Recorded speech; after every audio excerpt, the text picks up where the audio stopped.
Ladies and gentlemen, Paul Leslie presents. And now your host, Paul Leslie. Ladies and gentlemen, it's with great pleasure we welcome our special guest, Mr. Jimmy Webb. So who is the real Jimmy Webb? Oh, my goodness. The last person to ask me that, I killed. No, I don't really know. I don't know what that question means, but maybe you could explain it to me. People always have an idea, the public perception of someone. A lot of people know Jimmy Webb, the songwriter. But at the core of every person, we get to know the real you. Like the new album that you have, there's all different kinds of songs on there. It's interesting because I read your father did not like the fact that you listened to rock and roll music. Well, my father was a Southern Baptist minister. So there were a lot of things that he didn't like. He didn't like dancing. He didn't like rock and roll. He thought that it was inspired directly by the devil. And he and I had differences of opinion up to and including the war in Vietnam and other things that we disagreed on. He had a tremendous influence on me musically. He played guitar. He loved swing music. He played a lot of swing music around the house. Benny Goodman and the Dorsey Brothers. In fact, my brother Tommy and I were named after the Dorsey Brothers. It was a secular side to my upbringing, but Pop didn't care for Elvis much, so. I thought it was really interesting that you actually met Satchmo. Is that true? I did. When I was very young, I was 17 or 18 years old, and I had gone up to Las Vegas to the Riviera Hotel for a meeting with Tony Martin. Tony Martin was a big star at MGM and did a lot of fantastic musicals and was a great singer and very popular with his generation and had a big show in Vegas. So I was up there and had a few songs, and I was sitting outside his dressing room in a kind of musicians' rest area where the musicians would blow off steam between shows, because Louis Armstrong then was playing a small theater in the Riviera Hotel, and he probably did 3 or 4 shows a day. You know, the bands would take rest breaks, and it was a dimly lit room, and I didn't really realize who I was sitting next to, but I realized after a while there was someone sitting there sort of napping, and I was looking through my music, and this kind of raspy voice came and said, "What you doing there?" And I said, "Oh, I'm just looking at some of my songs." And this guy, this old fella, he says, "Well, let me have a look." I passed over a couple of songs, and it was only then I noticed he was holding a trumpet, and I saw this kind of white circular scar carved into his lips. I mean, there forever. "You know," he said, "this is pretty good." He said, "I think you should stick with it." Wow. And that's when it hit me that it was Satch. Many depressing moments in my career.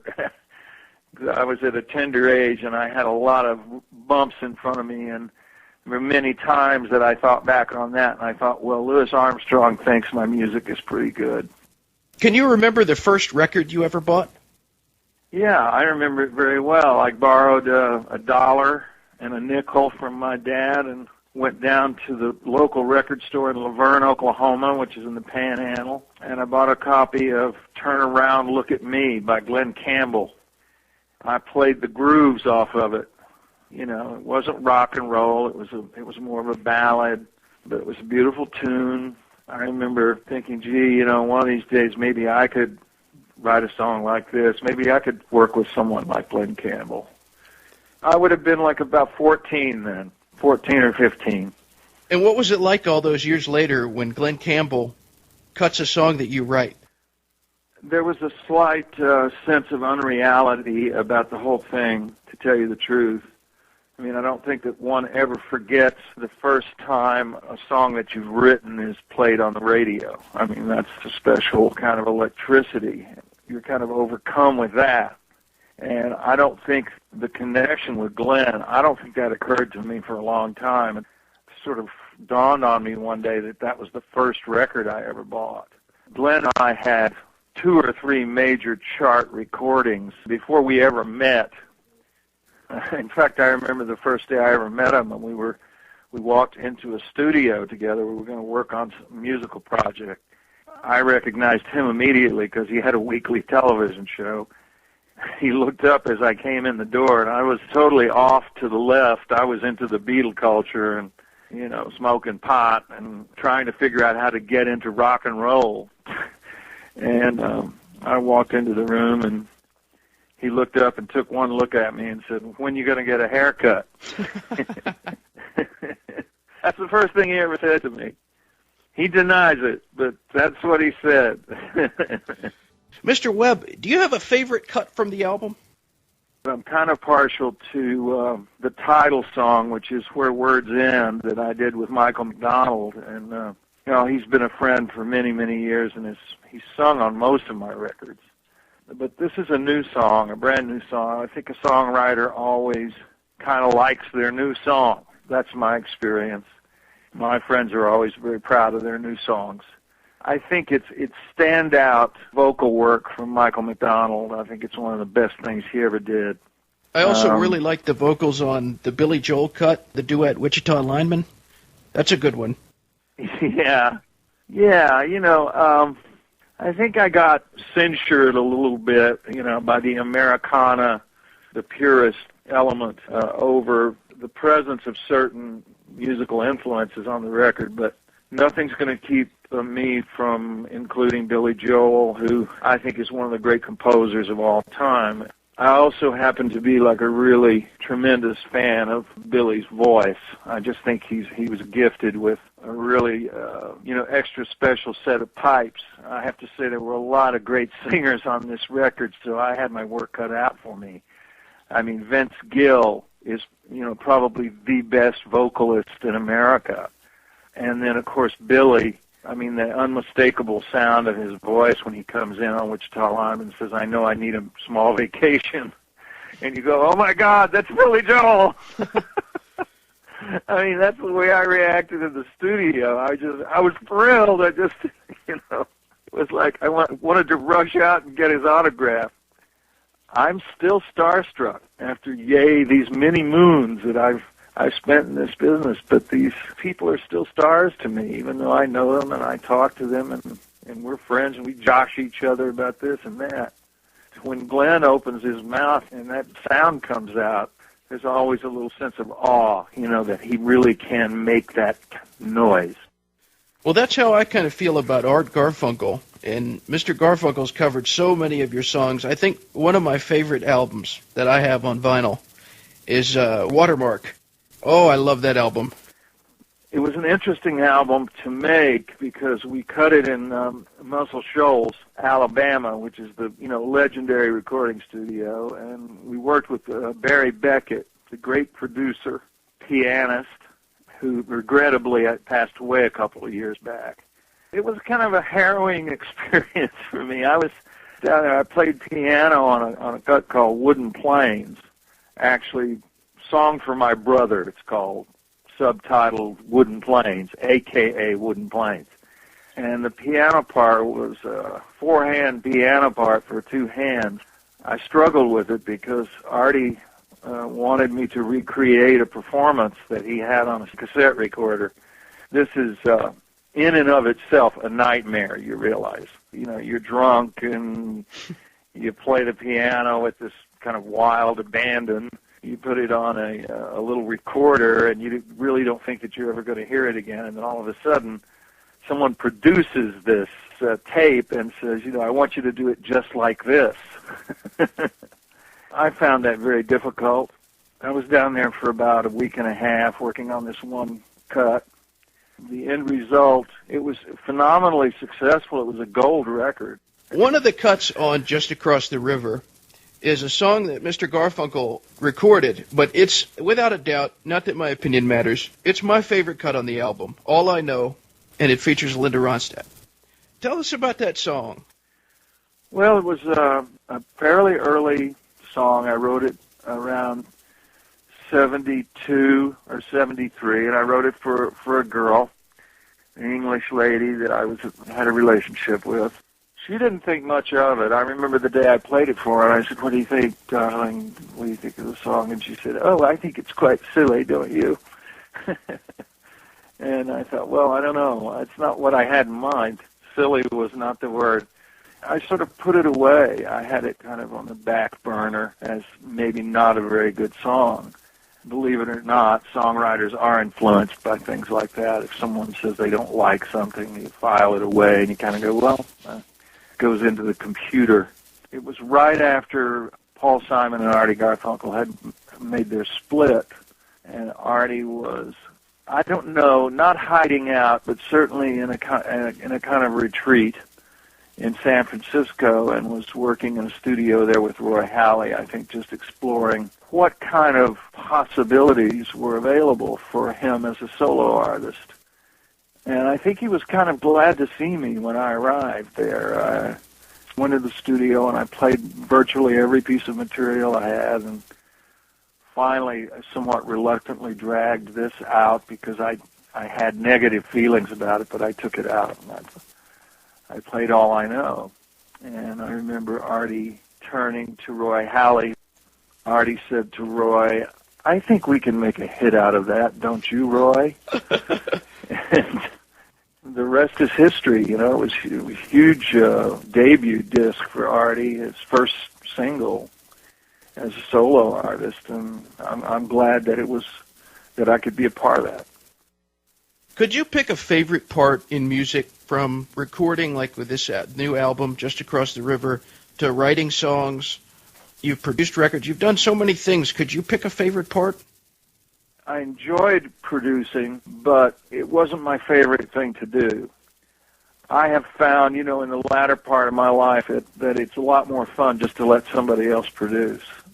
It's frankly more work than I like to do, and I'm really kind of innately lazy, and I have to work on that. I have to constantly prod myself to get myself in gear and get myself out of bed and get myself on the piano bench. And there's a reluctance to come to grips with things, and I don't think producers can be that way. They kind of have to be edgy and on the front of things. I'm not ashamed of any of the records that I've produced, but as an experience, there's a lot of office work, there's a lot of politics. I guess the most beautiful experience I ever had was in Nashville, working on Just Across the River with the cream of the crop of the Nashville musicians, and Freddie Mullen producing, and knowing that all I was going to have to do is actually really sing. That's, after all, what I've tried to do for the last 40 years, banging my head against a brick wall sometimes, trying to make my own records and trying to make records that would be competitive and respected by my peers and not be thought of as a songwriter who sings a little bit, but as a real singer-songwriter. If you sum it up, that's kind of what my life is about. Dare I admit that to myself, because there's been a lot of failure there. But I really believe that this record was the best thing I've ever done, and we got on the charts with it, which is a first for me. And I knew as I was listening to the tracks that this was just going to be a soulful, wonderful experience surrounded by my friends with all the support that I had. That's the single most favorite moment, I think, in my musical life. Well, when somebody listens to the new album, what is it you hope the listener gets out of that experience? It's a philosophical question.